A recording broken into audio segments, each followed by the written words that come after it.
Good evening. Good evening. No, it's not good evening. I'm so used to saying good evening. It's good afternoon, everyone.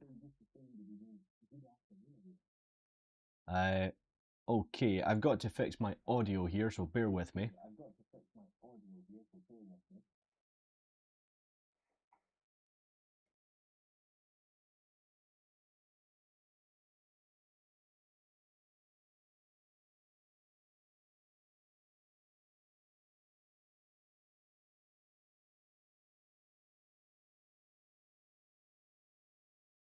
Okay, still too low.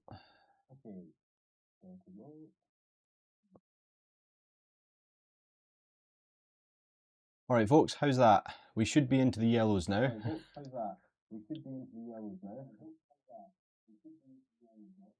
Okay, apologies for the feedback there. But I had to kind of be able to hear it. All right, folks, let me just adjust a few things here and we are good to go, I think. All right, obviously you might have been expecting Heather today, but instead you have me. I apologize. I'm standing in for Heather just for this afternoon. So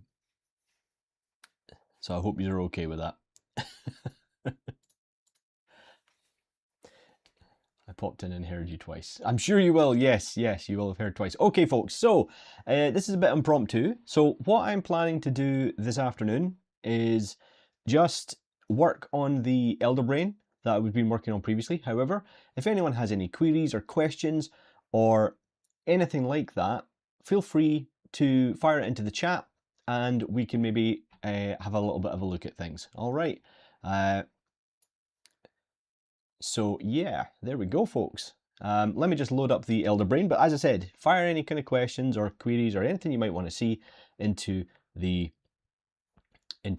chat. All right. I was so confused. Yeah. All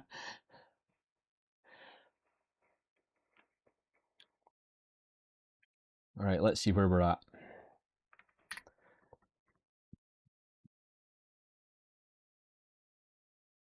All right, so the Elder Brain is, well, he looks like that at the moment. So we're going to go ahead and just load up our spotlight here for the Elder Brain.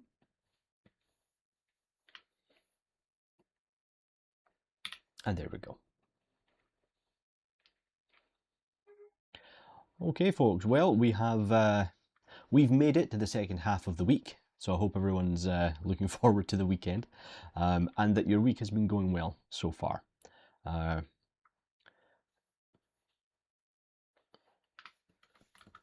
But yes, we are just going to continue on with our Elder Brain. Where we left off on Monday, we kind of just had this character more or less blocked out. We'd figured out roughly where we wanted to put the eyes. This is something that, because in the concept the eyes are in different positions. Now, I don't know if that's kind of linked to the lore of the creature or not, but for me it looks a bit too messy, so I'm kind of going for a symmetrical look. All right, I just haven't decided exactly which one I prefer. I'm still kind of liking the right hand side as well, but only for the top two. I quite like having this larger eye here on the bottom, which is I think what we're going to... Hey Heather. Hey Pat. Which is I think what we're going to focus on. I think I'm going to focus on working up the eyes this afternoon. So we won't be on for that long today, folks. Just a short little stream to do a little bit of extra work on this. And as I said, if anyone has any burning questions about Zbrush,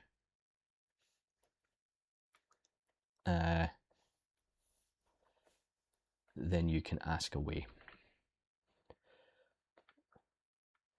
Or the industry in general, you know.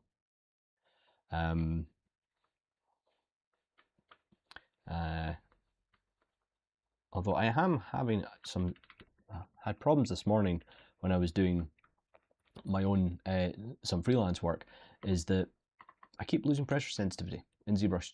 I'm not entirely sure. Don't know why.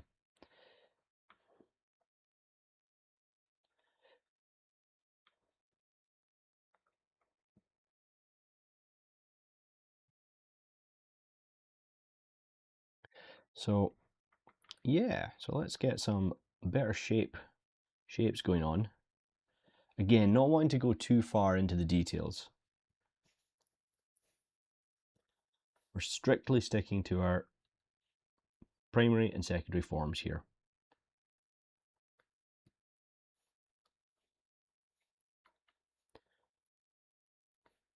I think what we're going to need to do here though is this little cheekbone area just under the eye. I think I'm going to have to pull this back. Everything's a bit too flat, and this can happen. This is quite common when you're only working from one reference image, and it doesn't matter your experience. I should point that out. Doesn't matter your experience, you will still make mistakes like that. So don't be too hard on yourself if you make a silly mistake when you're sculpting or doing anything creative. Don't worry about it. Don't worry about it. These things happen to the best of us.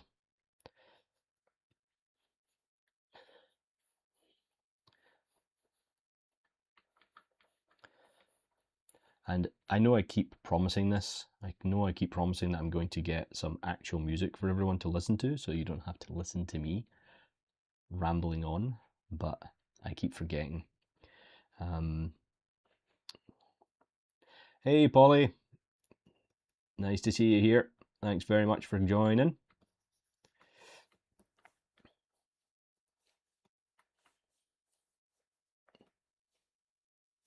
So I think what we need to do with this section here is we're going to need to pull this back. And if you remember what I did when we were bringing all this together into one mesh, I made this quite thick so that it gives me the ability to move elements of it without distorting it too much. Like that. Okay. How's that looking? So when we add this extra level of thickness to it, it allows you to move these elements around, and because you've got this thickness going into the mesh, you can be a bit freer with it. You don't have to be as precious with it and be as careful, really, which is what you kind of want when you are fleshing something out, when you're kind of concepting as you go.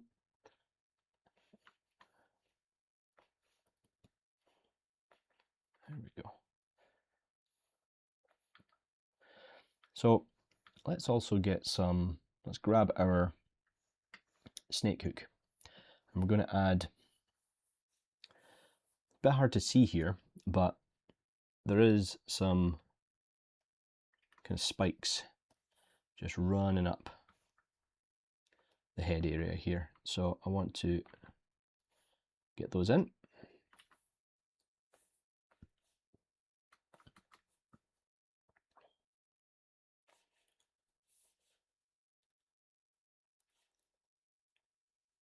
So what I've done here is I've turned on Sculptris Pro because when you're using the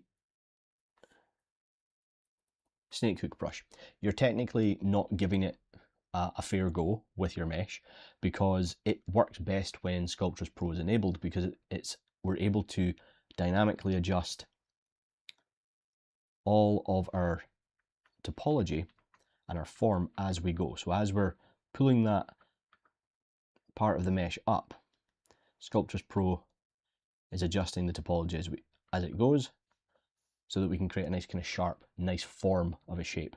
I've also lowered the intensity to about halfway, so you'll notice that as I pull it out, it's not as aggressive. So it does give you a little bit more control. Oops. So if I was to just take Sculptris Pro with the snake hook on full, I can do quite a lot with the brush. Okay, but I'm going to stick with the AccuCurve and a fairly low intensity. And that's what's allowing me to get that nice little curve at the end.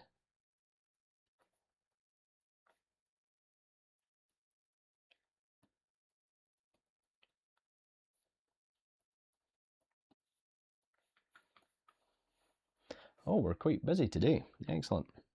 Hello everyone. All right, I haven't even done my proper introduction, so my apologies. Hi there everyone, welcome back to the Firestorm streams. My name is Pat Imrie and I'm standing in for Heather today. And we're just continuing with our Elder Brain concept, which is part of the A to Z of Zbrush series, where every couple of weeks we pick a new letter from the alphabet and we find something to sculpt that begins with that letter. Now, sometimes we pick something that's kind of obvious and sometimes we're not sure. So we do votes, and this was one of the creatures suggested, and I threw all of the suggestions into a random number generator, and this is what came out. Which for me was a little bit scary because I had no idea what an Elder Brain was. And I had to go and find out. So, this is where we are. And once we've got these laid out and we're happy with them, we can turn off our Sculptris Pro and we can start to add a little bit of extra detail into it.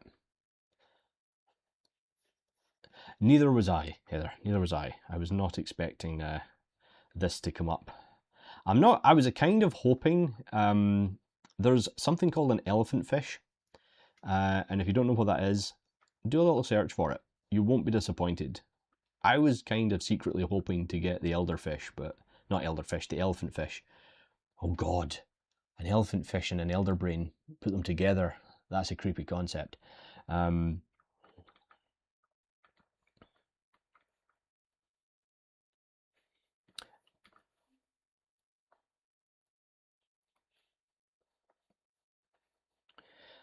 And,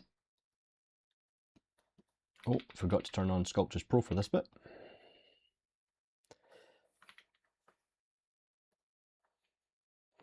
Oh, I know why.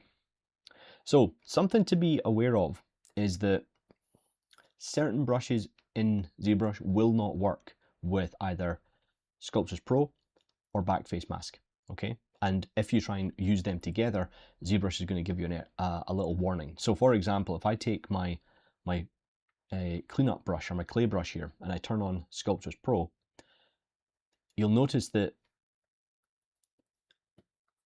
oh, actually it does, there we go. Okay, so what happens is, let me just ignore that, I'll try again. So I have Backface Mask set to on and I have Sculptris Pro on.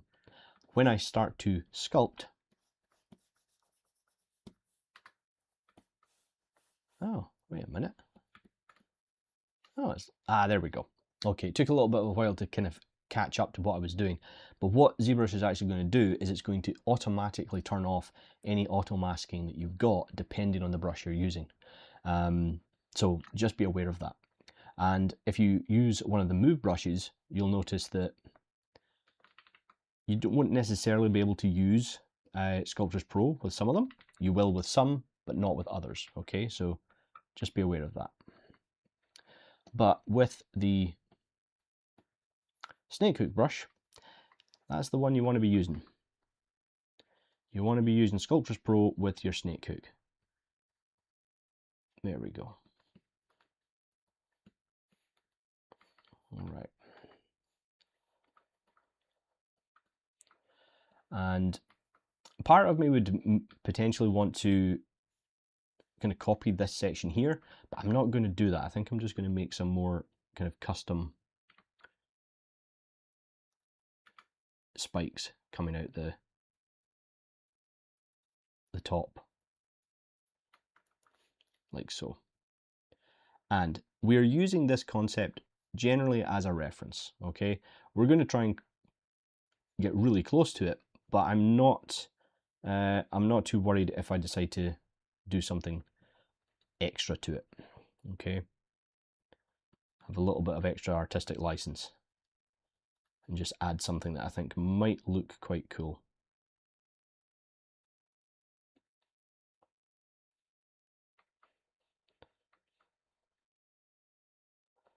Just going to increase that intensity just to make pulling some of these sections out. You can just see little details in there for these bordered parts of the mesh. I just want to pull some of that out.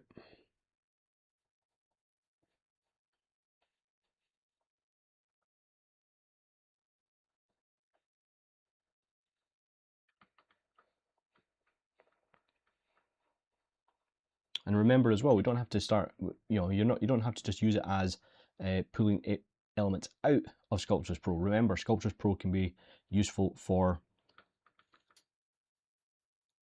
just carving into the detail, like so.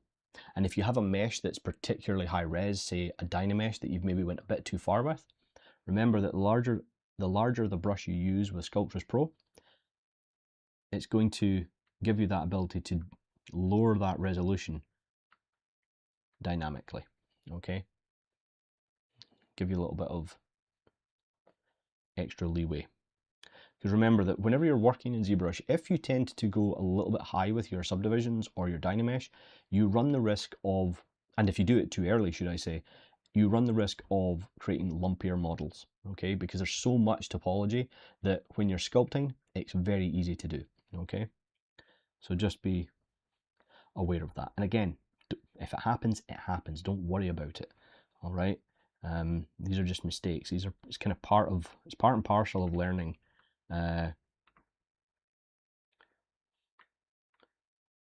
ZBrush. Okay, so I'm just going to pull this out a little bit more.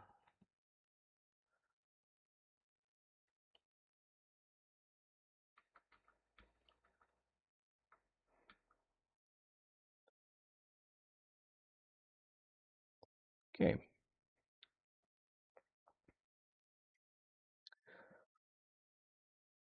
Damn, Heather changed. I know. I'm sorry. She's turned into a Scotsman.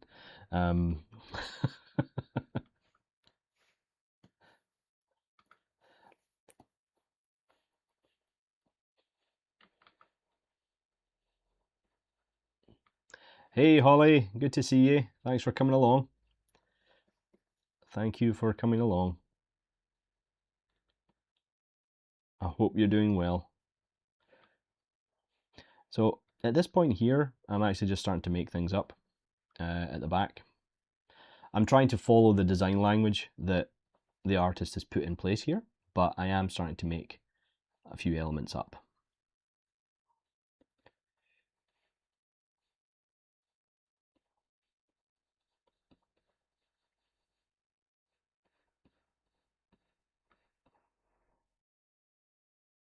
I'm going to increase my preserve edge just to give myself a smoother stroke.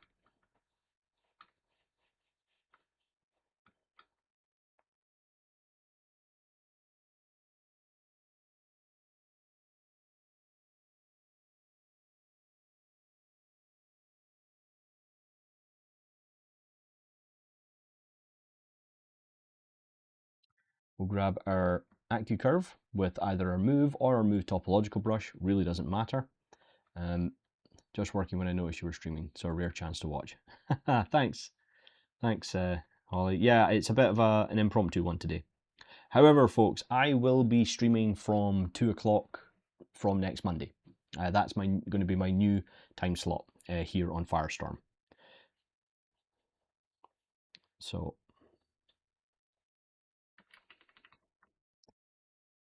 that might be better for some folks. So grabbing Sculptris Pro and my snake hook again. Just pulling out a few extra shapes. Is this letter E now? Yes, it certainly is. We are still on the letter E and we are making an elder brain. If you look further up in the chat, you'll see a link to the thing I wanted to make, but the random number generator had other ideas. So if I'd come across the elephant fish before I put up the list, I would have probably just chosen to make that. But don't get me wrong, this is a really cool concept. I will not lie, this is an awesome thing to sculpt. I just wouldn't have thought about it. So because of that, I'm going to probably do a lot more polls for what people might want to see for the different letters. We already have a few for future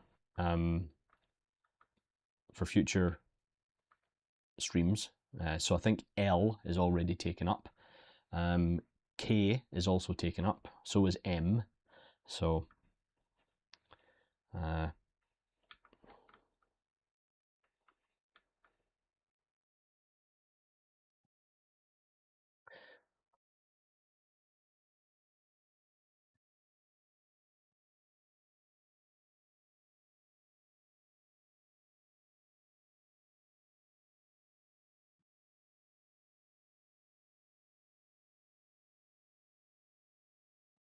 So for the back section here, my brush menu is just fighting with me.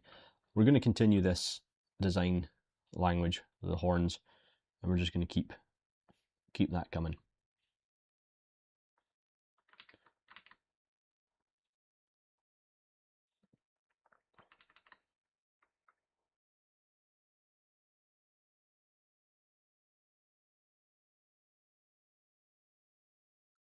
And something to remember, whenever you're sculpting, everything is layered, okay?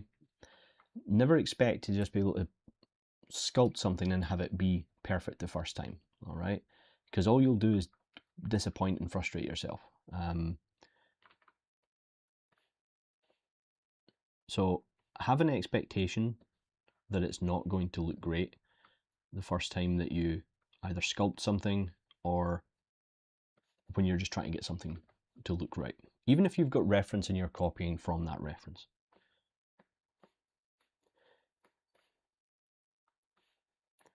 And don't ever see it as a failure, you know, if you can't get something right the first time.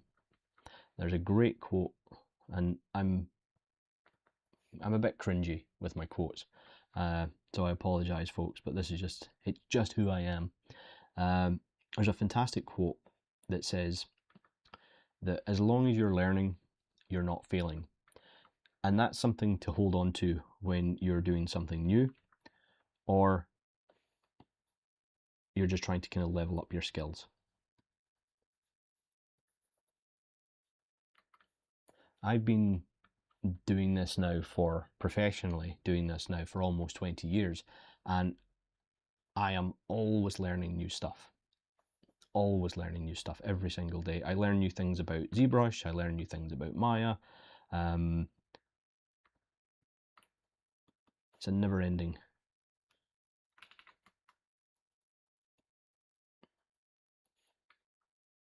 And to give you another quote that was given to me by from one of my mentors actually in the industry, Maddie Scott Spencer, and she said, "The day you stop learning is the day that you stop being an artist." And that always kind of sat with me, you know. What should one do to fill out an area of the concept which is not visible in the illustration? That reminds me of a question. Okay, so the question is, what should you do to fill out an area of the concept which is not visible in the illustration? Okay. Well, let's okay, so let me just quickly save, and I'll use this as an example. I'll use the actual brain part of the elder brain as an example for what you can do. Okay. The first area we can look at here is this kind of spiked crown that the character has. So at the front and the sides, we can see design cues that the artist has chosen, as well as design cues all over the front of the face. If we can't see the back of the character, then my first instinct is literally to look at what the concept artist has given me. And in this case, we can see we've got these spikes running up the front. It's quite hard to see, but they are there, and then there's only a few either side. So that tells me how the artist has decided to balance out the design elements of the creature. So logically, I would say, well, if we have lots of spikes at the front here, we don't have that many at the side, then logically I would assume that going all the way back, this kind of razor crest crown thing would probably continue all the way back. Maybe not as many at the front, so I can play around with how many are there, and I can just decide, well, what looks best to my eye. And then in an industry setting, what would happen is I would do this, and this is my own artistic kind of input into it. And then when I kind of pass this up, or I publish it, or put it in for review for dailies or anything like that, or say a supervisor, an art director kind of comes round my desk while I'm working, they're going to come in and go, yes, I love that. That's exactly what we were thinking. Or they might go, no, can we maybe pull it back, or let's do something completely different. And then they might give you some notes on what it is they might want to see. And then what can also happen is that the art director and supervisor and whoever else might come around and go, yeah, we absolutely love that. You submit it for dailies, for review. Everybody in the room loves it or thinks it's a really good idea. Then you send it to the client and the client go, that wasn't what we were thinking. And then you have to come all the way back and fix it. So this is one of the things, you don't ever want to get precious over what you make. Okay, this is why I always say, just block it all out quickly. Get it looking something in your head, because the chances are it's going to change unless it is your personal project. What's this? That's what I love about 3D, constantly getting to learn and explore new ways of doing stuff. Yes, exactly. So again, with the brain here, okay, if we take the actual brain section here, we can safely assume that the back is going to look similar to the front. So if I was to do this, how would I approach this? A couple of ways you could approach the brain section itself. We take something like the damp standard. You can start to add in all these kind of squiggles if you wanted to, or you can paint it in with a mask, or you can paint it in with a brush. So if I do it with a mask, let me show you what I mean. I can go in here and say, right, well, let's, we need a little bit more resolution. So I'm going to start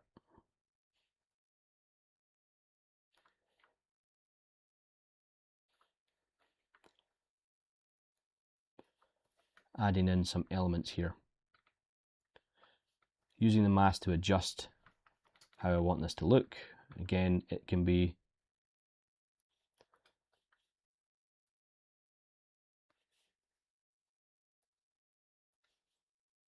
as detailed as you want.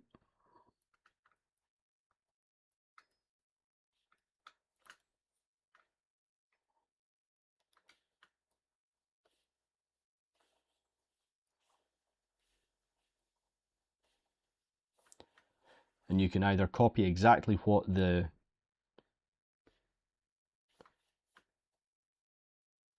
concept artist has created, or you can take into account your own artistic kind of choice. Now, I'm not the greatest artist like 2D designer, that type of thing.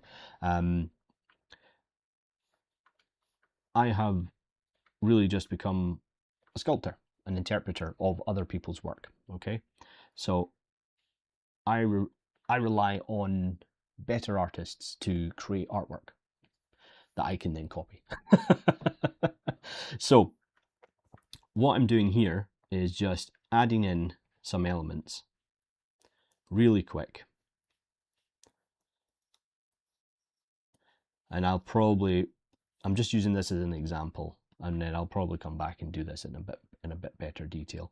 And then we can kind of get some other elements like this. So once you're happy with it, what we can do is we can invert that, or in fact, we don't need to invert it at this point. So once you're happy with the whole brain case and you've got all the lines in place, we can go to deformation, and we're going to go to inflate balloon, right? We can adjust this. Actually, that's too much. Let's try it just inflate. can do something like this. But you'll notice that as I try to inflate this, it's not really working. Why? Because it's trying to inflate the whole object further out with the bounds of what I want. So that's why I'm going to invert it. I jumped ahead there. And now I can use my pillow, my inflate balloon, or standard inflate to push this back into the skull or into the brain. And we'll get something like that, right? Let's take a look and see what it looks like with normal inflate, okay? And you might think, ooh, that looks a bit rough. Well, that's fine. We can go back and we can soften it. We'll try it again. Okay. Then we can invert it. And then we can maybe take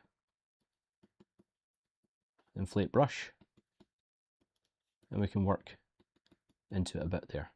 I would probably do this with Dynamesh rather than the topologized mesh that I have.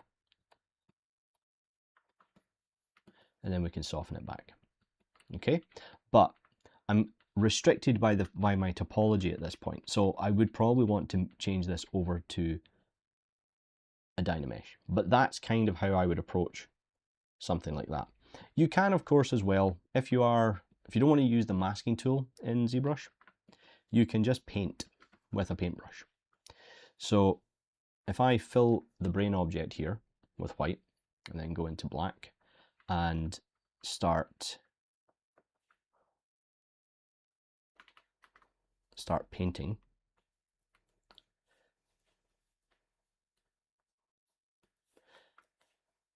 again, just painting out some sections like so.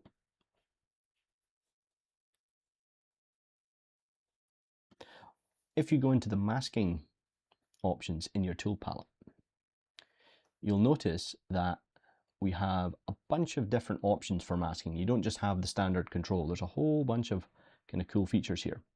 So what we can do, let me find the right one. We can go into mask by color and we can choose mask by polypaint on this individual object. So if I do that, I can pick the color and hit OK. And now if I turn off the paint here, we should, yep, there we go. We've now masked out everything that we've painted onto that mesh. And then we can do the exact same thing again. We can go in to our deformation and we can start inflating things however we see fit. All right. And then if I just step back a few more, you can also, and this is the way I generally do it, if we go back into that masking, there's a mask by intensity button. So if you just hit mask by intensity and then turn everything off, it should, as long as it works the way it used to, there we go. So mask by intensity is faster for me than doing the mask by polypaint, but the polypaint one does give you more granular control because it allows you to go in and pick specific colors, so you don't just have to be painting with black and white. All right. Okay. So where were we, folks? Let's because what I want to do is before I actually start doing all that small fine detail on the brain, I want to get all the kind of the more generic lumps and bumps in there. Okay. You know, the kind of primary and secondary forms. The kind of like wrinkles, you know, they are going to be more tertiary detail. So with that in mind, but I did say that we probably need this to be a Dynamesh, so I think I'm going to do that now.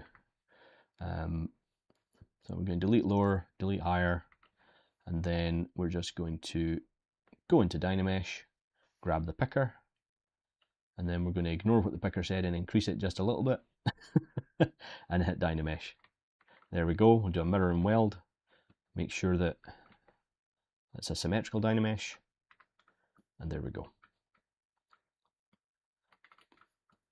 But yeah, so hopefully that made sense, folks, what I was saying earlier.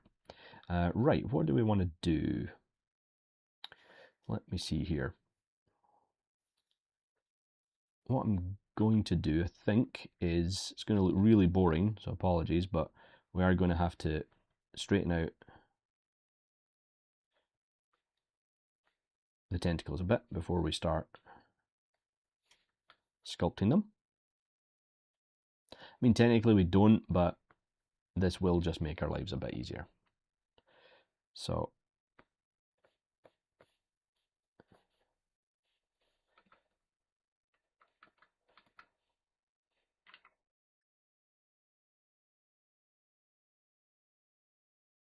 okay. Still don't like the length of the back tentacles. I still feel like they need to be just a bit longer.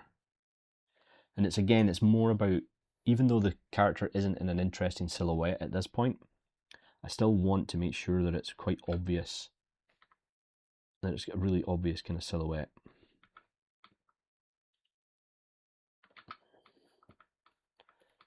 Okay.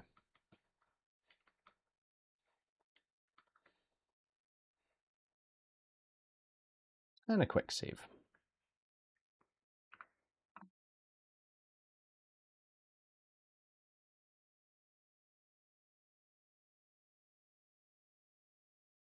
Right, let's get the front tentacles converted. So again, Guys Minis, thank you very much for the follow, much appreciated. So whenever you're using Z-spheres, again, if anyone has never used a Z-sphere before, when you've actually created the Z-sphere, you can tap the A key on the keyboard to go into a preview, and it will show you what that will look like once we convert it into a proper sculptable mesh. And what's great about that is that under the adaptive skin, which is where your preview settings are held, you can decide if you want it to be a Dynamesh or if you want it just to be standard subdivisions. Personally, I like it to be standard subdivisions, because then I can control later on if I want it to be a Dynamesh, because I can always convert it to a Dynamesh if I want. All right. And this all comes down to the workflow that I've used for my whole career. It doesn't mean you have to do it that way. This is just how I've always worked. I've always worked from as low resolution as possible and worked my way up to high resolution. Not every artist does that though. There's a lot of artists out there that will just subdivide up to like huge numbers and then just go sculpting. Generally find that those are artists who have worked with traditional clay, so they're expecting something that they've got full control over with, you know, with no real limitations.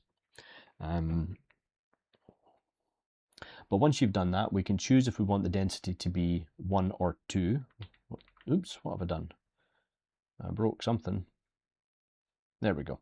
So we can choose if we want this density to be 1 or 2. I think we're going to go with 1, and I'm just going to hit Make Adaptive Skin. ZBrush will take that adaptive skin and copy it into a new Z tool, which we can grab and append into our file. And there we go. So now I can take these original ones and I'm going to pop them in a folder, and I'm just going to call it Archive and hide it. Always a good idea to keep a hold of anything like that you've converted, so that if you do make a mistake, you can always go back to the original version.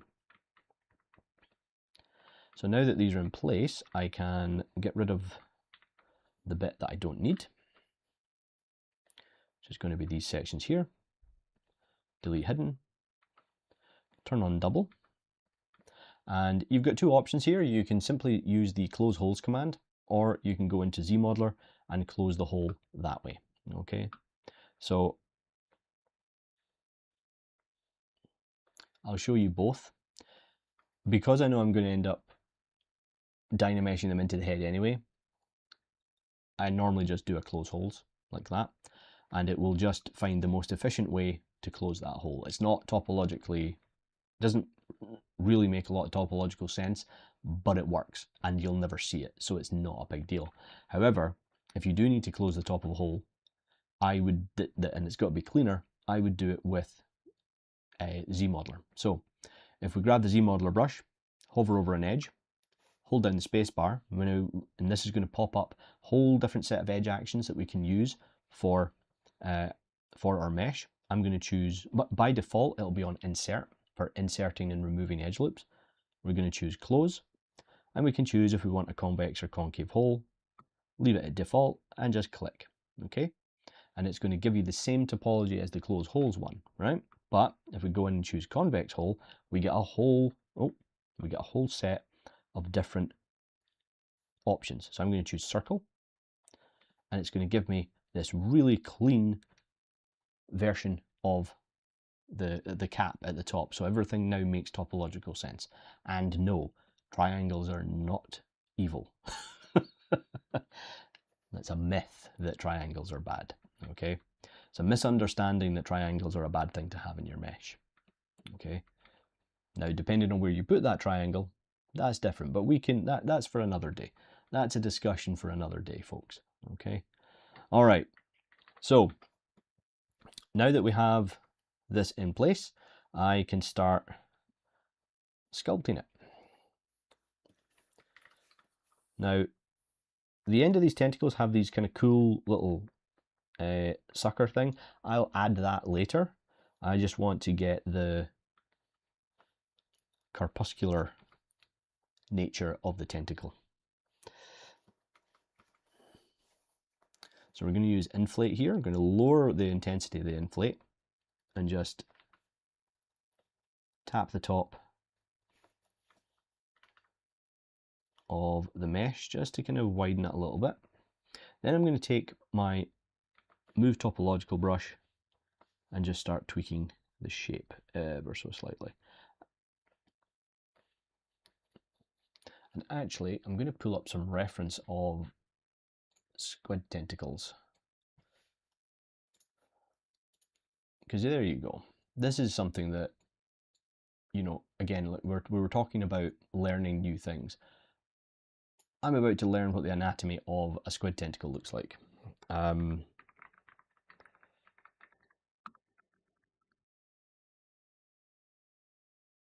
know, what's the makeup of a squid tentacle? I'm sure that's quite, I would find that quite interesting. Oh, there we go. Okay. Yeah, that's kind of cool. That's all right. Okay. So I now know roughly what I'm going to do. All right. Okay. So I'm going to subdivide it once. I'm going to take my smooth brush, and this time what I'm going to do is I'm going to lower the intensity. And actually, let me show you a trick here. Now, in Zbrush, if you tap the B key, it's going to bring up your brushes. And if you go to S, it will give you now a whole host of different smooth options. You've got smooth cloth, smooth alternative, smooth peaks, smooth valleys. All right. So smooth and smooth alt are the ones that are going to be used more often. Okay. And smooth alt is just a more relaxed version of the smooth brush, and it's going to have a different effect on the overall surface. However, you can actually make your standard smooth brush way better than it is by default. So with smooth activated, if you go into the brush menu, hold down the shift key so that smooth is actually your active brush, and then go into the curve. Go into edit curve, and you see this curve here, this is the default. Simply hit reset so we get a straighter line, and then you're going to take the fade off down to about halfway. Now you can leave your smooth on 100% and it will not destroy any of your details as badly. Okay, so that's just something that I tend to do with my smooth brush. And you can see now, as I start to smooth this surface out, it's smoothing it, but it's not completely decimating any of the detail that I had. And with a standard curve on the smooth brush, it's going to do that. Okay, and like I said, the alternate smooth, which you can activate, by the way, if you hold down shift, click on your surface, and then release the shift key, then you'll get the smooth alternate. Okay, and in that case, you do want to lower your intensity.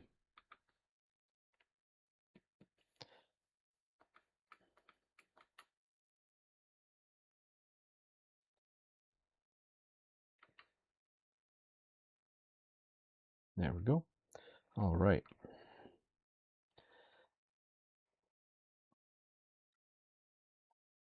And if it does get a little bit thin in an area, I'm just going to inflate it. Because what I want to do here, let me show you here.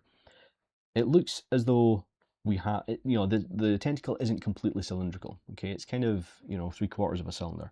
So I want to get that effect on the mesh. And based on the design, this is why I positioned the tentacles the way I did, is I need to flatten off one side of them. So to do that, I'm going to hold down two ways again that we could do this. I'm going to hold down mask, or control, sorry, to get my mask lasso, and I'm just going to mask the area that I want.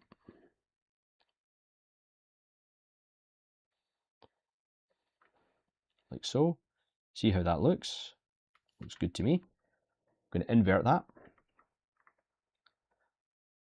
And then I can take my gizmo and just line it up, holding the Alt key, getting it into position.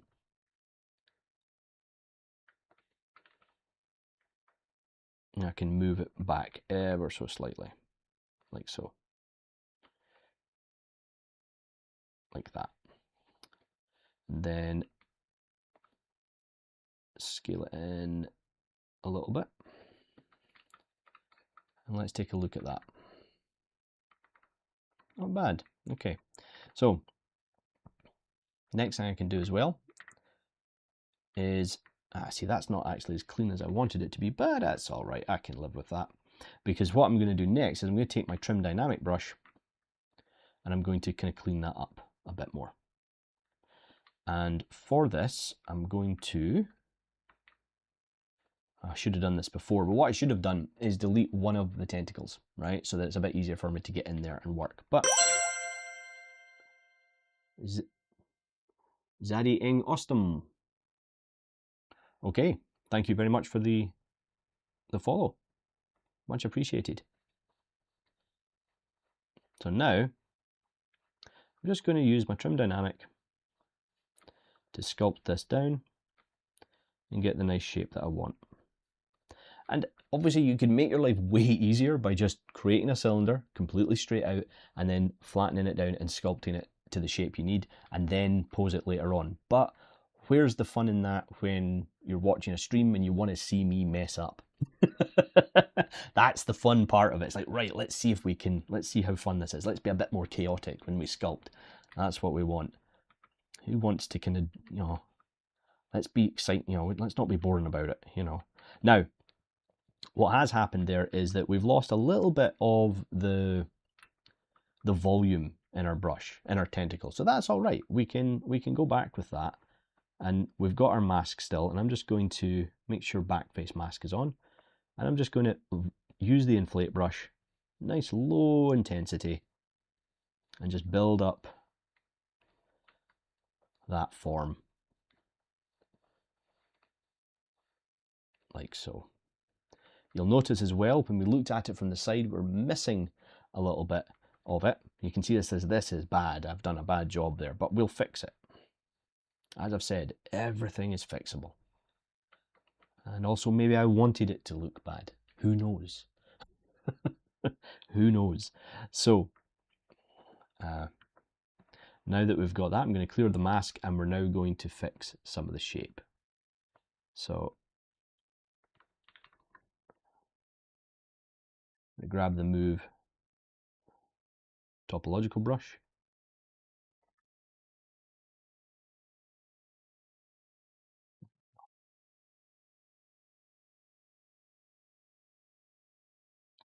If you ever find that something like the move topo brush just isn't working for you, go into the brush menu and look for the nudge brush.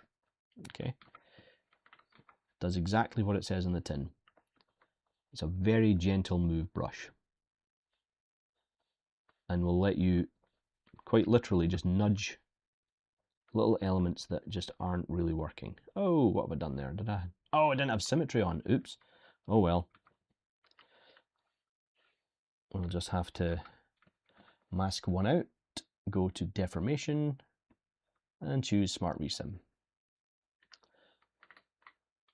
And that'll fix that.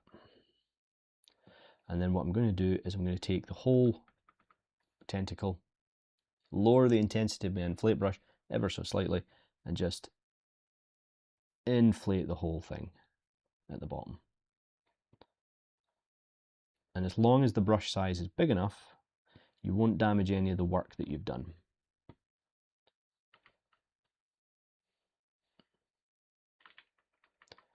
I forgot to turn on symmetry again, didn't I, folks? Fool. Fool of a took. Okay, so we'll mask it off. Smart Resim.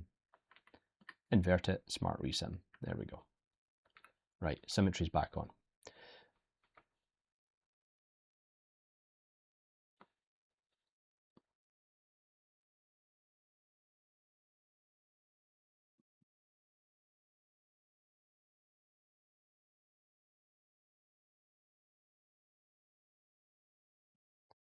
Okay, now that we've got the rough shape that we want for the tentacle, we subdivide it one more time. Did I undo that by accident? I think I did. I did. Divide it, and now we can start sculpting. I'm going to make sure that I keep my back face mask on because I don't want to affect anything on the other side.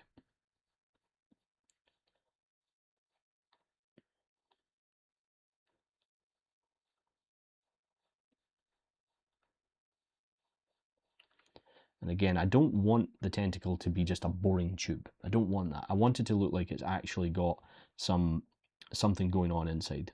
You know, that there is organics, there's something controlling it.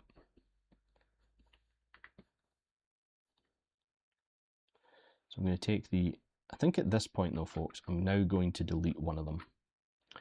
And we'll just mirror them back over when we need it. That will make getting into this way easier. There we go. Okay. So I'm going to try this again.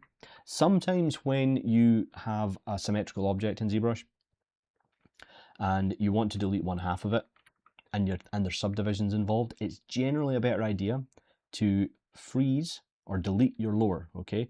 Because I'll show you what happened. When I wanted to delete one half of this, right, I have to step down to a lower subdivision. And when I hit delete, did you notice, watch again, watch what happens to the mesh. It contracts slightly, okay? And then when I step up my subdivisions, all the work I've done is gone. Some of the kind of subtleties gone. So what I'll do is this time I'll delete my lower subdivisions. So there's no subdivisions on this anymore. Then I'm going to delete one side. I get no shrinkage because there's no subdivisions involved. Next, I can go back over to my geometry palette and hit reconstruct subdiv. And now if I press that enough times, ZBrush will remember, and what it's essentially able to do is just reverse the subdivision method and we can get our subdivisions back, okay? But we retain the detail and any work that we've done on it, okay? So that's just something to be aware of, folks. Just something to be aware of. Now we can work on this a little bit easier. If I can grab the right brush. Why is that doing that? Interesting. Okay. Hate it when ZBrush does this. This always happens with my... I have put my move brush on where my smooth brush should be. So I'm going to have to go in, hold shift, click on the smooth brush, and now I can grab my move brush again. So if that ever happens to you, just hold down shift and then go into the brush menu. Because here's the thing in ZBrush, you don't have to have smooth as your shift alternative. You can have any brush you want.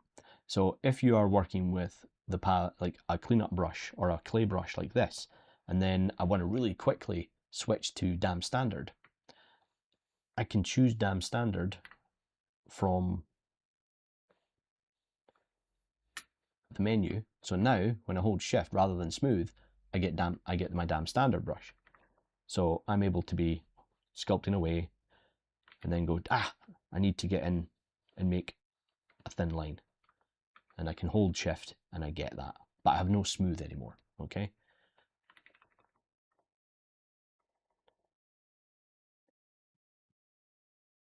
Oops. I've accidentally selected the back tentacles, so let's...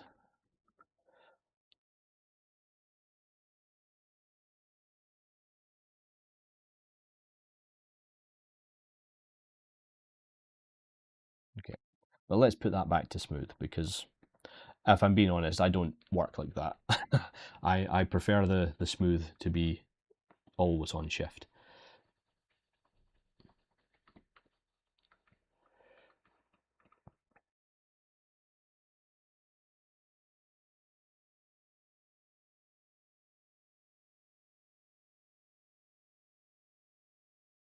Okay, I'll shut up for a little bit, folks. How are we doing? Wow, 70 odd. Wow, we've got quite a few folk in today. Good to have you all here. What time are we at? Okay, we've been spot on for an hour. We've been streaming for about an hour, folks. So I'll just do my usual little update, an hour in. Welcome back to another Firestorm stream. My name is Pat Imrie, and today we are continuing our A to Z of Zbrush with our Elder Brain. We are on the letter E, and this isn't my normal streaming spot or time slot. I'm just filling in for Heather today. So we're going to take the trim dynamic here and just clean up any of the bits that got a bit too inflated. There we go.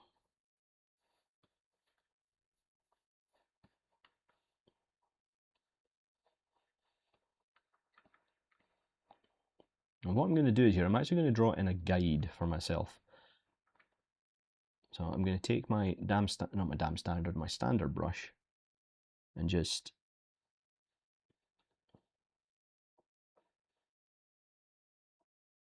make a really obvious transition. And I'm going to do one on the other side. And it might be a little bit hard to see, so let me see if I can put a different material on that for people. Does that look okay, or is that a little bit too dark? You got to let me know as well, folks. If something is looking a little bit too dark or you just can't see anything, you let me know and I will make adjustments. There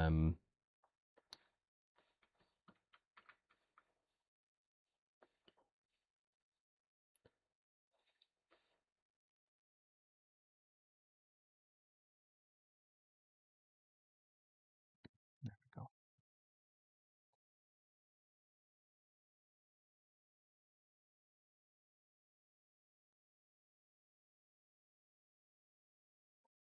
So back to that standard brush. And what I'm doing here, like I said, I'm just giving myself a guide.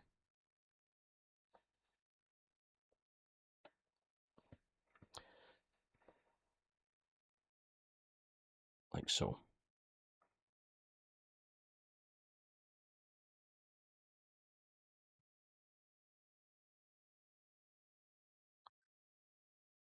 Then within that guide, I will flatten out the mesh again. Looking very visible. Excellent. Thank you, Tiramisu. Much appreciated. There we go.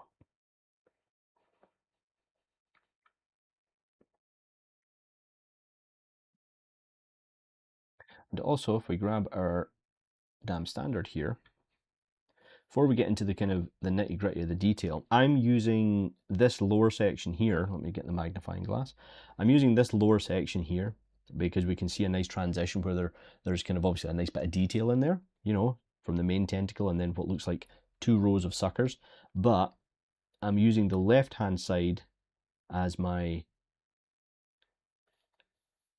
overall design.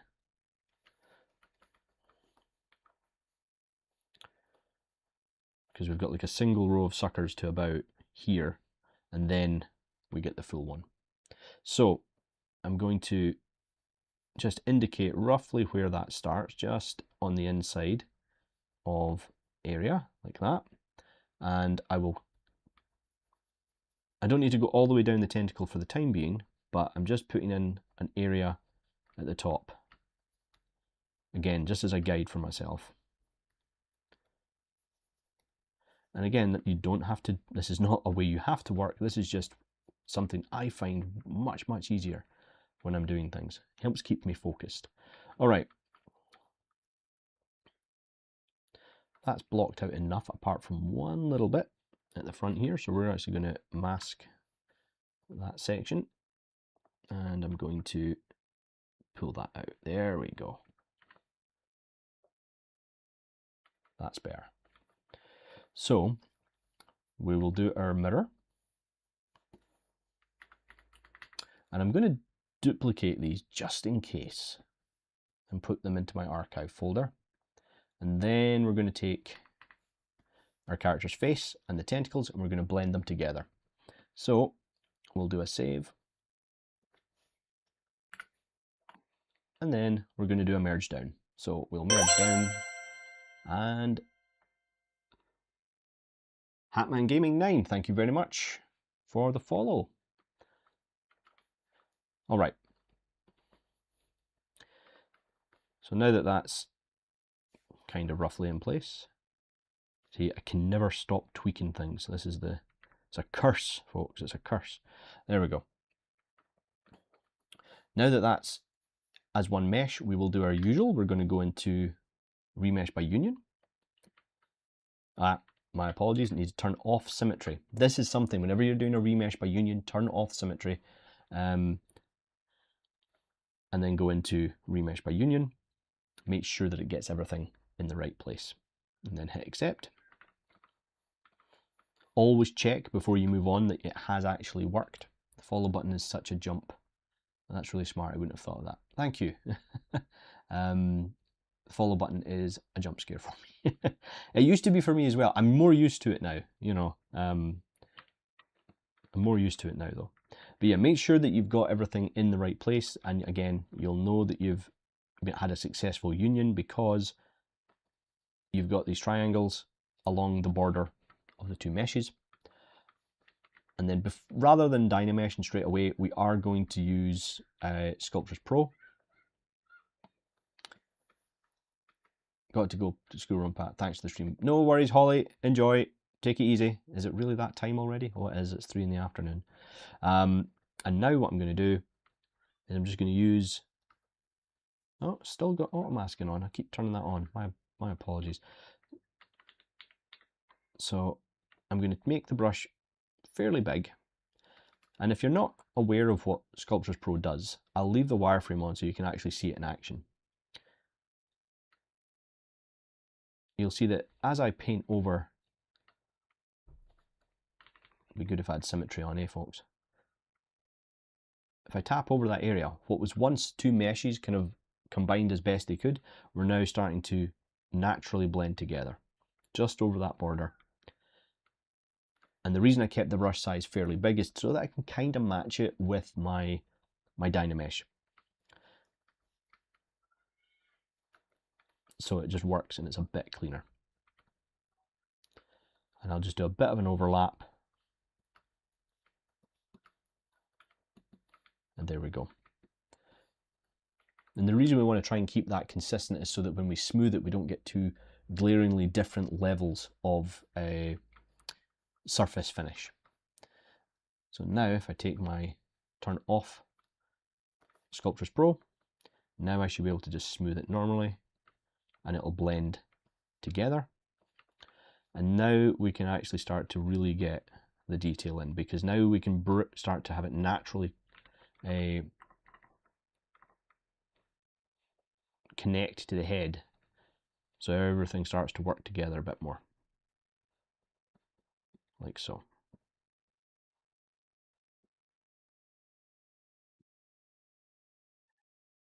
Increase the preserve edge. Nice, smooth, long strokes.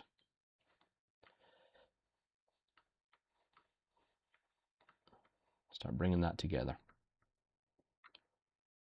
Okay, this is perfect because this is where it's actually went wrong. You notice that, see, as I'm starting to build that up, now we're starting to get an issue with our Dynamesh, okay? Because we you know, even though we've tried to keep it as close as possible, we still have that inconsistency in our topology. So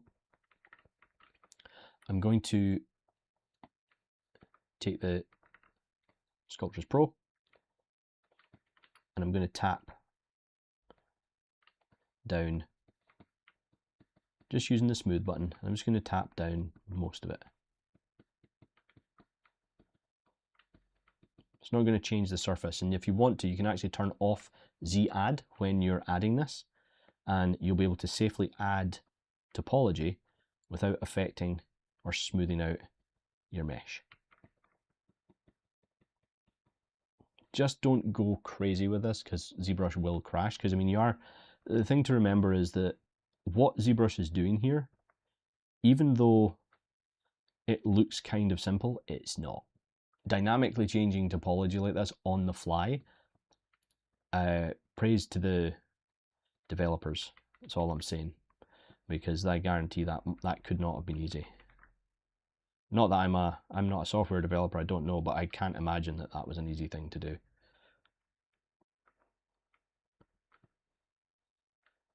Okay, I've ruined it a little bit, so I'm going to undo it. I don't think I like that. Okay, I'm going to do something a little bit different. Let's just step back. Sound effects are optional, by the way, folks, when you're sculpting. It's entirely up to yourself.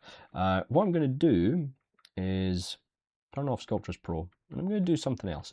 I'm going to mask out the tentacle area and soften it down. Then I'm going to invert it, and then I'm going to hit Control D. You can selectively subdivide different parts of your mesh as long as you mask it. Okay, so I'll do that again. So I've masked out the area I want, and then I'm just going to hit Control D, and it's going to subdivide everything in place. And it doesn't actually smooth, it actually literally just adds subdivision. You have to go in and manually smooth it yourself. Okay, did I actually mask down the wrong bit there? I did, I masked down too far. There we go. It's this bit I need. There we go. What time are we at, folks? Okay, 1 hour, just over an hour.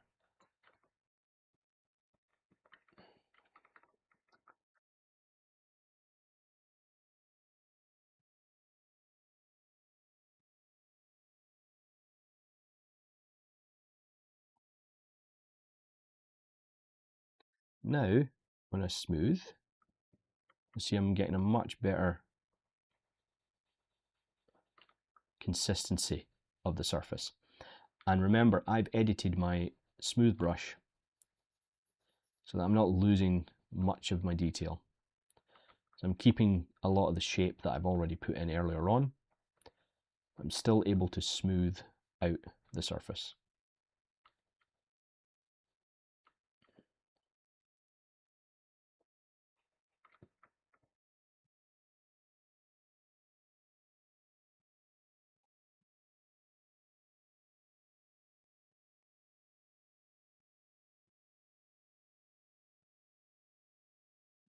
And it's always good practice to, you know, anytime you subdivide your model or you do make a big change, do go through it and smooth the surface, okay? Don't blitz the surface. You've got to be really selective about how you smooth. You know, you're not, because remember, you don't want to get rid of all the hard work that you put in sculpting the forms. Okay. You want to keep that forms, sorry, you want to keep those forms in there as best you can. It's one of the reasons that rather than smoothing, I will use trim dynamic. And I'll essentially plane away the surface rather than blitzing it.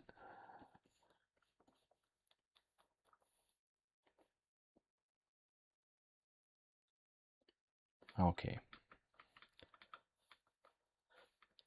Yeah, that's starting to do something for us. So the next thing I'm going to do, again, this is more of a guide for myself. I'm going to increase the intensity of my inflate brush, and I'm going to take a different alpha, so a bit of a tighter alpha with less than with a bit of a sharper fall off, and I'm just going to run that down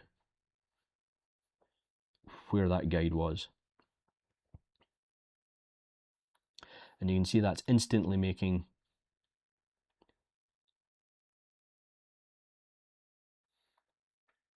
an area, like a lip for the tentacle, and then we'll just go straight back in and smooth it back. And the reason again that I change my smooth brush like that is it gives me way more confidence. I don't have to be kind of gingerly go in and sculpt or smooth something. I can just go in and go, right, smooth, done, move on to the next part. Because a lot of, I think for me, in my opinion anyway, art is about confidence, or being happy with your art is about confidence. And if I'm being honest, and I include myself in this, that's something that as artists, we don't always have a lot of. We're always second guessing ourselves. We're always questioning what it is we do sometimes. I'm not going to speak for everyone, but in my case, that's what happens with me. I'm like, is that any good? Should I just not do it? Should I move on to a different project? Should I resculpt this? That type of thing. You know, I think it's quite common for us as artists to kind of think that.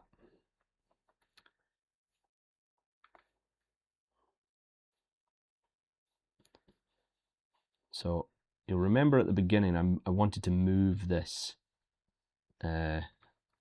I wanted to move the cheekbone, because what I think I'm going to do here is I'm going to try and line up the cheekbone with the middle of the tentacle. Okay, so as they kind of come down, because it's almost like an extension of his face. Again, this is overworked. Yeah, first time seeing you here. Love your beard. It looks really cool. Thank you very much. Thank you. You just made my day. That's a really nice thing to say. What a lovely comment. And welcome to the stream. Thank you. So again, this is more an artistic license on my perspective, because I'm just looking at the concept going, yeah, that would be kind of cool to have, you know, the structure of that face continue down onto the tentacle, because the tentacle essentially becomes the mouth of the creature. So I'm going to take my standard brush again, and there's this really cool, I don't want to copy the folder, I want my magnifying glass. There's a really cool feature here that I want to keep in, and you can just see it there hopefully, and there's a nice little rim light that the concept artist has put on it. I want that shape on my model. I want that form. So what I'm going to do here, I'm going to switch over to a basic material. Oh. Okay. If this ever happens to your model, what we got? Bugix404, thank you very much for the follow. If you have this on your model when you're sculpting in ZBrush, or this happens, don't worry about it. It's just what's happened is while you've been sculpting or switching between materials, you've started to paint with mRGB or sculpt with mRGB, because in ZBrush, if you wanted to, you can switch to any material you want, and if you have mRGB on while you sculpt, it will sculpt in that material. Okay, so let me show you how this works. If I said, let's go to basic material, I'm going to take my mRGB, which is just material, red, green, and blue, so that's just material and color, and I'm going to go fill object.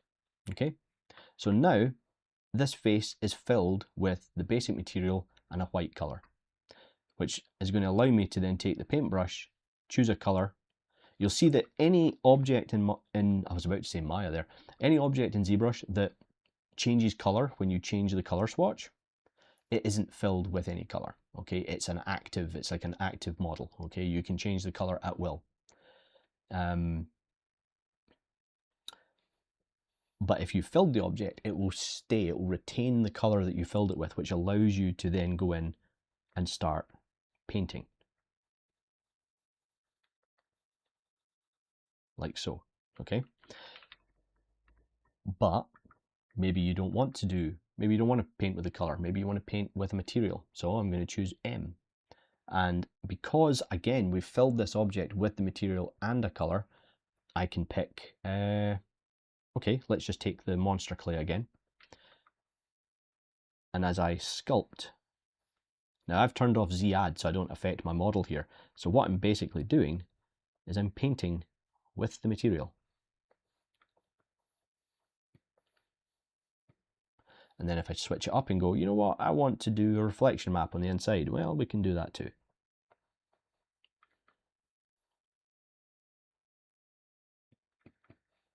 And then maybe switch over to, let's give him a bit of gold here on the end of the tentacle.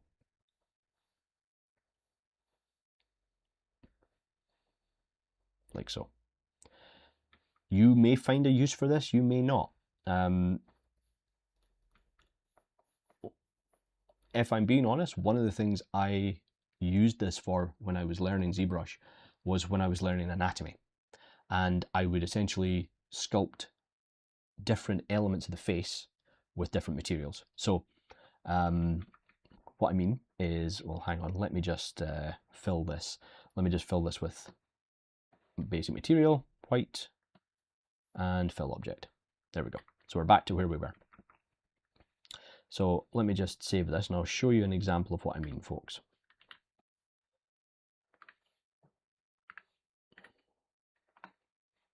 How are we doing? Hour and 20. We have time. I still got time. Another really, really obscure film reference. It's an animated film this time, folks, so see if you got it. Driving along. I still got time. Okay, so if we go into the light box here, and let me see if I can bring up a tool. Let me see what we got. Yeah, there we go. So I'm going to open up the anatomy model. And if you were not aware that this was in Zbrush, now you are. If you go into Lightbox, go into Tool, you will find a Ryan Kingsling anatomy model. You cannot go wrong with it. Ryan Kingsling is one of the best people that you can learn Zbrush from, particularly when it comes to gestural sculpting, anatomy. Check out his work, okay? I learned so much throughout my career, and I still learn every day from the videos that he shares. So please do check out Ryan Kingsling. So in here, we have this anatomy model, and it's really fantastic if you're learning anatomy. Why? Because it even has depth tissue markers for how thick the skin needs to be. Because remember, when you're doing anatomy, you do not want to just take a skeleton and then put skin on it, okay? Remember that it's not just muscle and bone that we're dealing with. We're dealing with fatty tissue, skin thickness, tendons, all other sorts of like veins. There's other things going on under there that you have to take into account. But if we were to go in here and we grab, if I can find it, where's the skeleton? There we go. So there's the skeleton. I'm going to take that skeleton and clone it out because I only want the head. Bring me the head. Firestorm editors, feel free to clip that as a short, you know. So let's take the head here, and we'll just delete everything else. In fact, we can just take the skull. Okay. So say, for example, you were building up, you're learning your anatomy, you're practicing your anatomy. Well, you could take the skull here, give it a color. Oh, and I should point out, I learned this from Ryan Kingsling, okay? And you can fill the object with mRGB, right? That is a very yellow bone color. There we go. Now, I'm going to switch over to a red clay. Okay, and say for example, if I decided I'm going to put this on a layer, so I'm going to put this on a layer, I'm going to use Sculptors Pro, and is this going to work for me? Sculptors Pro disabled. Oh, it has layers. Yeah, my apologies, folks. Bear with me. Let me delete that. There we go. So Sculptors Pro doesn't like layers either. I hope that gets changed. And this is what I was meaning, folks. Sculptors Pro is doing so much that there is certain things it's just not going to be able to be compatible with. You know, I hope they figure out a way to do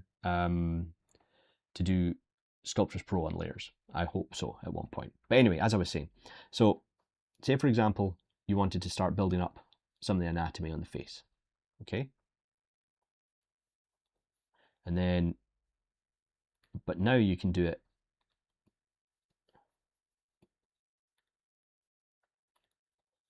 with different materials.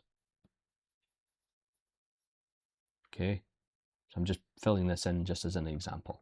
Okay.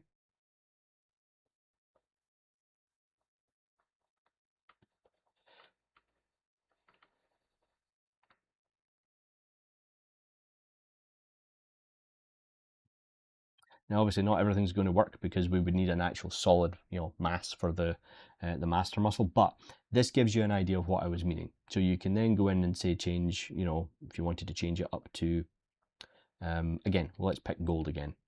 And you can start sculpting in, and you can see that I'm sculpting with actual depth now as well. Okay. All right. Enough of that. Let's jump back to. Wow, he looks great. We should maybe just paint it in gold. He looks great in gold. Okay, where were we? Let's start continuing the sculpting. Enough procrastination. So as I was saying, I wanted to, before we got distracted, or I got distracted, apologies, I was speaking about how I wanted to keep this nice rim light, or this nice feature which we can see on the rim light of the creature. So I'm going to go into my light options here. I'm going to turn off the main light and everything will go dark. Then I'm going to click on this one here. Now, whenever you're using lights in ZBrush, be very careful that you've actually selected it, because it's really hard to miss. Sorry, it's very easy, to miss the one that you want to turn on. So we'll click that on, and I'm going to open up my side view here and just drag that over. In here, I can move the light around. Okay, but if I click in the background, just in the kind of corner here, now the light is behind him. So if I increase the intensity, I give myself a rim light.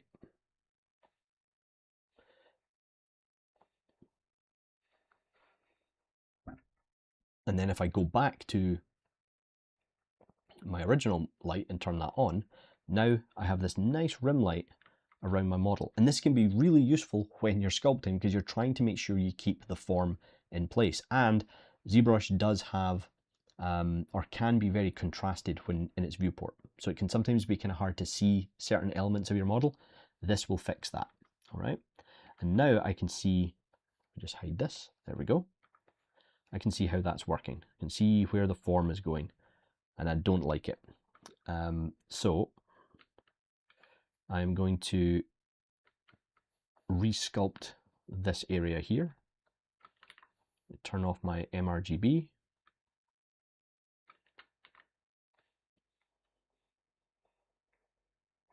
Lower my intensity.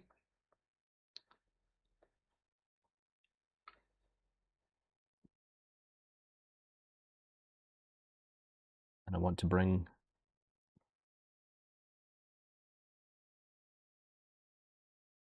the muscle of the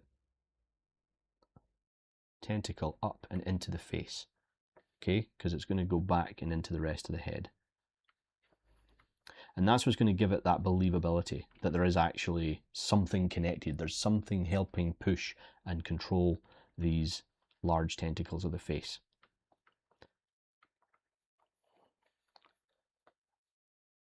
And then I want to bring this down to here. So I'm going to give myself a guide.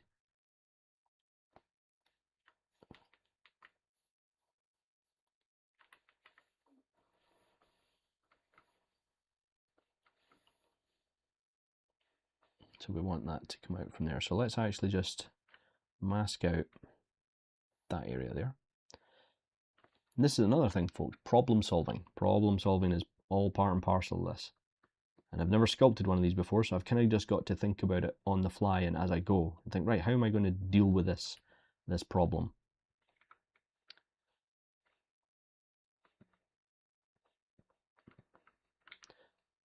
Oh, great. I've just spotted another thing I can show you, but I'll do that in a second. Okay. We want this to come out, so we want a much cleaner silhouette as it comes back into the head.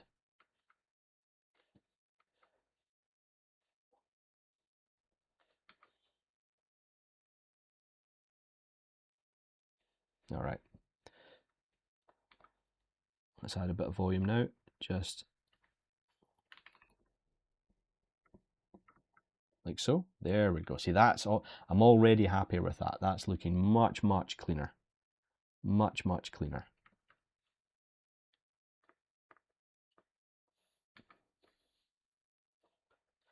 And then we'll take the dam standard. And there's a little area here that you can see as it comes off the eye and goes round. So that's what's going to get rid of this kind of flat section here that I don't really want to keep. So lost pressure sensitivity again. There we go. And we'll just see how that works. Moving it round, trying to figure out where it naturally should go. There we go. And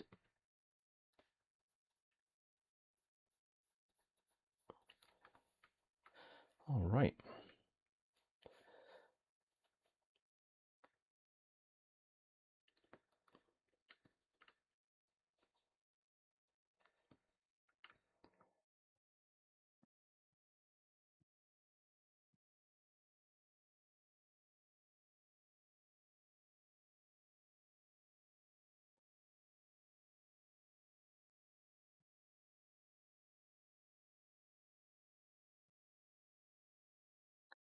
I'm also going to do here is I'm going to mask out roughly where I want the muscle to go,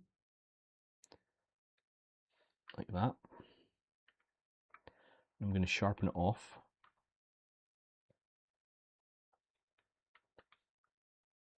I'm going to invert that, and then I'm going to take my move brush. This is a really easy way to get a nice clean definition of your muscles. Okay. Excuse me. Sorry, folks. Losing my voice there for a second. I'm just going to pull this out and then down. Okay. Then I'm going to invert it. Then I'm just going to pull up. So now we have where our muscle should meet. Can accentuate it a little bit and then just smooth it together.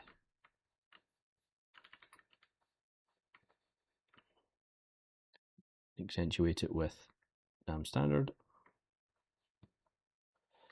Now our topology is getting into a bit of a mess here because we've got Dynamesh, we've got Sculptris Pro, so we will clean that up shortly.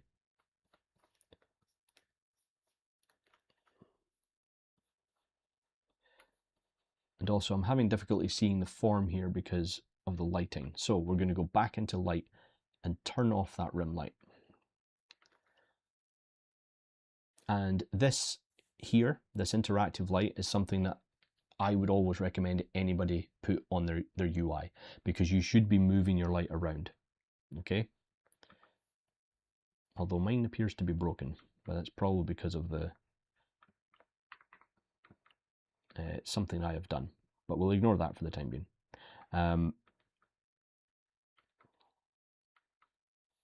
So Before we look at how we're going to clean up this mesh a little bit, because it does need it, you'll notice that I've got this area here that just doesn't want to be smoothed, okay? No matter what I do, ZBrush just can't seem to grab it. So what you can do in this case, if this happens to you, go into your brush menu, scroll down, ZBrush and its disappearing menus. If you scroll down to the bottom here, there's an option called Smooth Brush Modifier. If you open that up, there's a slider called Minimum Connected or Min Connected. Move that down to 1, and if you come back to the point here and smooth it, it should... Oh no! ZBrush is embarrassing me. That's weird. Oh, it's because I changed my ZBrush. Ah, my apologies. It's because I changed my smooth brush. Haha, my apologies. Hold on. Reset current brush. There we go. Now it should work. No. Interesting. Sorry, folks. See, I've now found something that doesn't work, so now my brain is like, I need to figure out why it's broken and it's not doing what it's supposed to do. So, okay. However, my point still stands. If you do have an issue in ZBrush where you just can't seem to smooth out any kind of flyaway points, changing your minimum connected down to 1 normally fixes that. Normally. In this case, it's not. And I'm just curious as to why. But I will resist the urge to fix that now. I'll do that later. But we do need to fix this mesh because there's a lot of stuff going on here. So let's take the model and I'm going to duplicate it and put a copy into the archive. Take my model as it is, hold down Control and click to save the state of our model. Then we're going to go into Geometry, Z-Remesher. But I think what I'll do here is I'm going to give ZBrush a bit of help. So I'm going to go into my Z-Remesher Guides brush and draw out a few loops down the tentacle.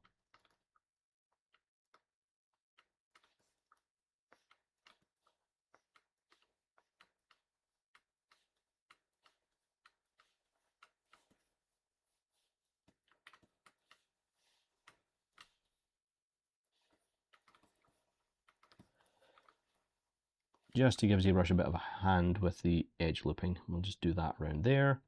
We will do some on the inside of the eye sockets here.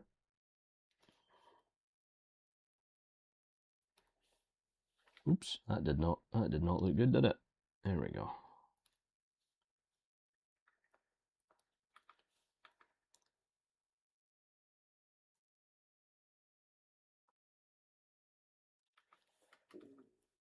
Okay.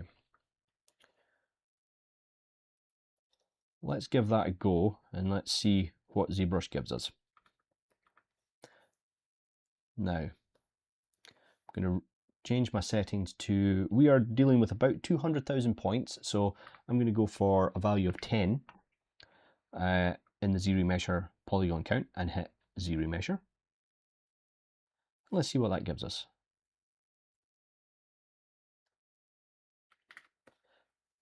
That's not bad. That's not bad at all. Excellent work, ZBrush. Excellent work. So now that that's in place, we will go to Morph Target, store the Morph Target, and we're going to subdivide to 412,000. So just a couple of times on the subdivisions, and then switch down to the lowest, and then we'll hit our switch Morph Target, step up again, hit delete Morph Target, and then hit store Morph Target. And I know that's a lot of steps, and it's the kind of thing that once you get used to doing it, it's second nature, but it's a really useful workflow tip for whenever you're working with projections in ZBrush, particularly if you're working in games, okay? Particularly if you're working in games. So now that we have that, we have our saved state, so we can go back and go to Subtool, Project. We're going to turn the blur down. We're going to leave everything else at default and just hit Project History. And then we'll say no to the polypaint data, because I don't need that.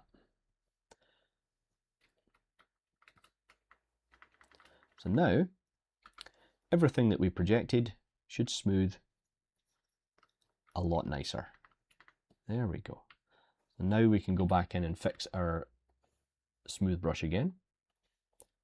So we'll reset it, move that down, and now we've got our custom smooth brush.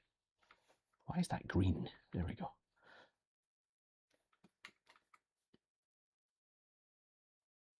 Oh, he looks great orange. There we go. Talk about nice and easy to see on the screen. So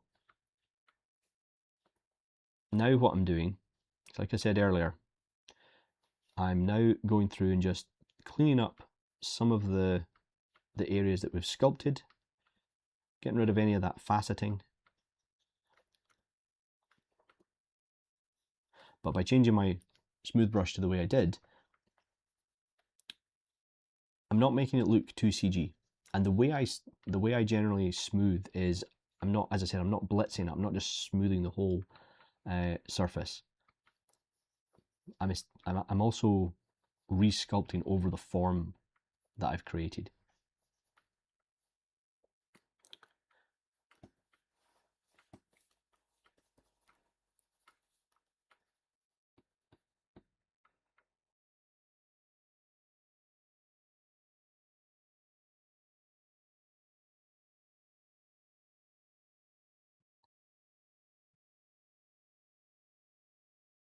And there's going to be some areas like this in here that need a little bit more work than others.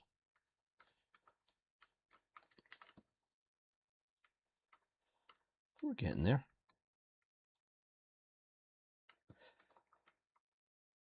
And the great thing about this is now we can go through and clean up some of the proportions of our mesh.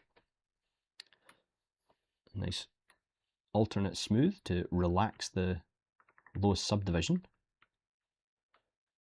which is looking good. Bring that in a little bit.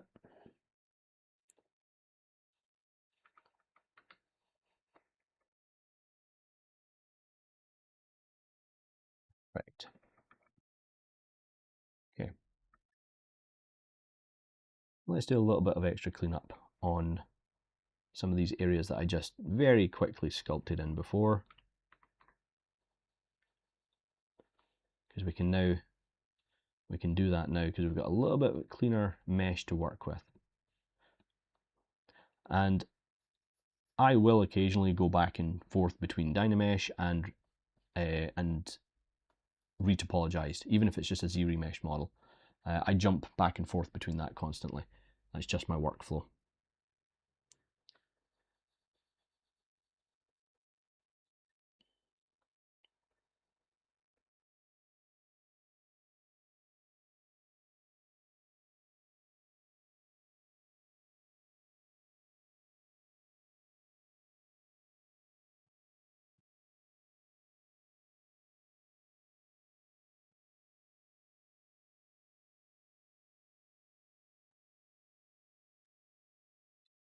I'm going to take the inflate brush, and you'll remember we have a different alpha on it, and I've increased the intensity. And I'm going to do that for this section here, this that comes around the eyeball. So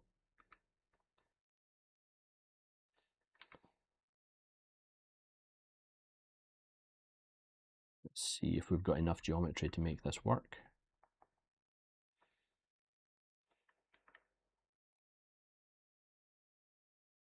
Not quite, but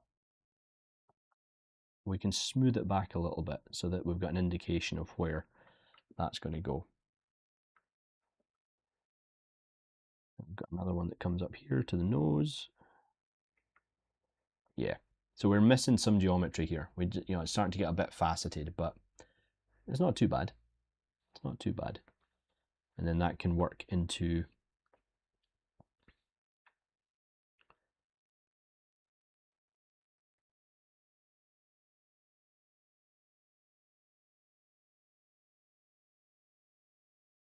that shape there.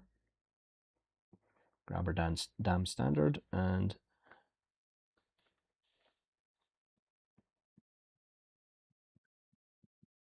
there we go.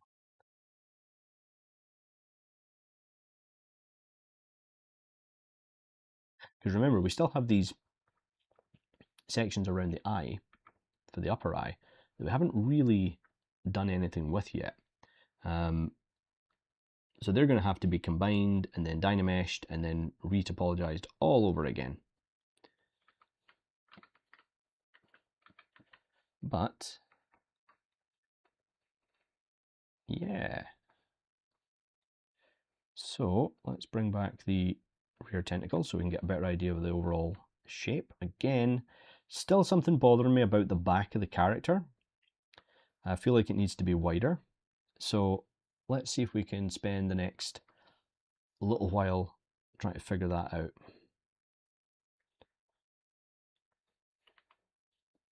Let's see what we've got. I'm going to scale up this bit at the back and then move some of these in. Maybe that's all it is. Maybe it's just...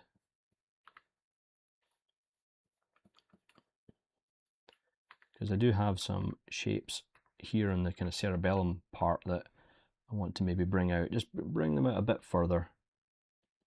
Again, make that silhouette a little bit more interesting.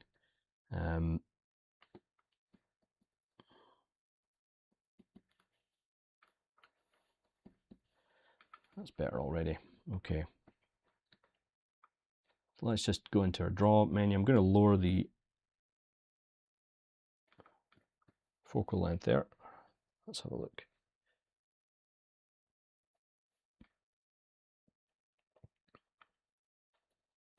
There's a scale issue with the head. The brain's not big enough. I don't think. I think the brain needs to be a little bit larger. So let's turn off our rear tentacles, and whatever the hell I've done to this thing at the back. Oh, the brainstem thing. Okay, let's do a mirror and weld on that. There we go. And move that into place.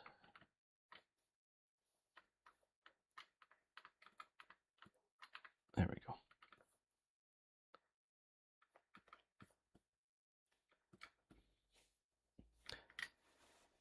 Two seconds, folks. I've just noticed something that I want to fix with my custom polish brush. So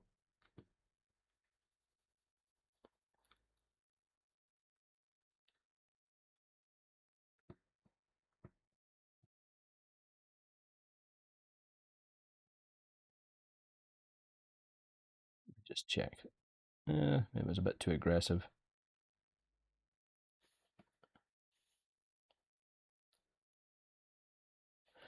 Just lower that intensity a bit. Just the way the light was catching. When you're using one of the polish brushes in ZBrush, my recommendation would to be use small circular strokes, and literally as though you're polishing something. To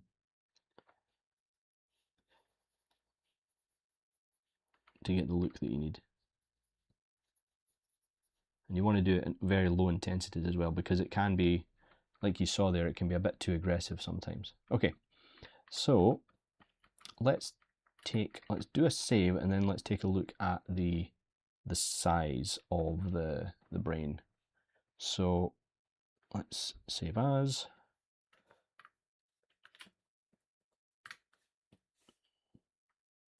Okay, we have 12 minutes left, folks. And I think ZBrush, I thought ZBrush was going to crash on me just to be difficult. So we're going to go into our T-pose here, and yeah, the brain needs to be considerably bigger. So what we'll do is we're going to mask off the face and the front tentacles and that part of the brain. And then we are going to take our scale tool, we're going to draw a transpose to here. And then we're just I'm going to do it that way so it's straight up. Pull it back and angle it from the face. And then grab the middle and just start scaling it.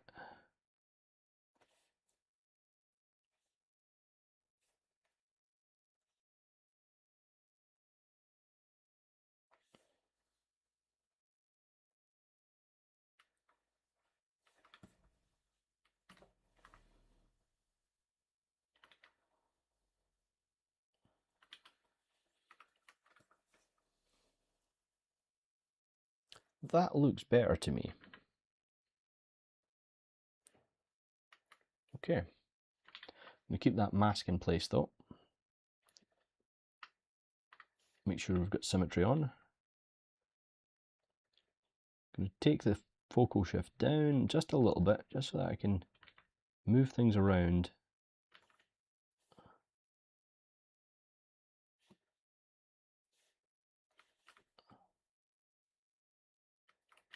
Yeah. Okay. All right, and T-pose sub T, and we hope it doesn't crash or break. Perfect.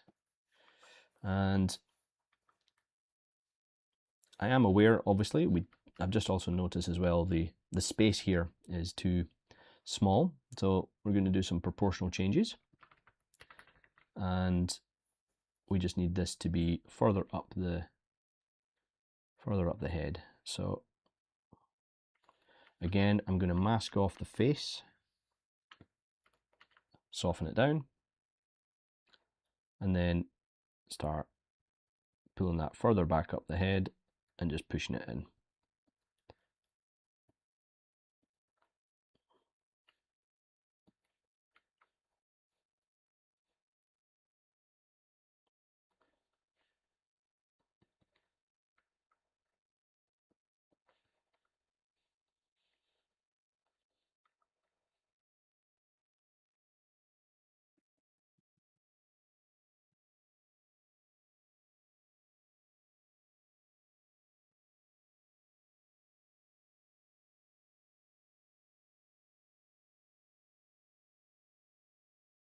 Oh, lost pressure sensitivity again. There we go.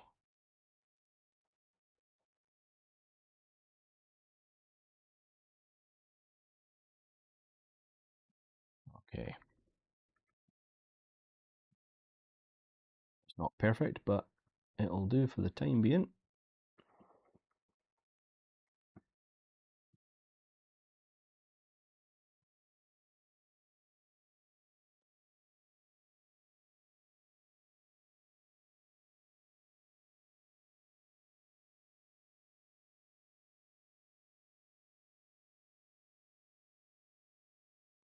Much better.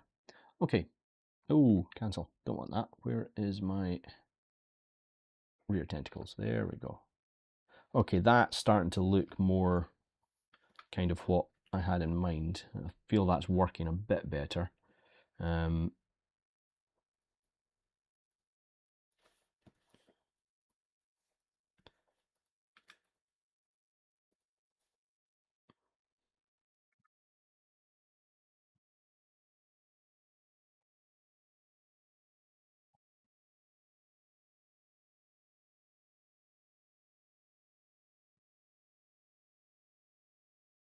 Getting closer to adding the brain folds. Yes, slowly but surely. Slowly but surely.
Okay.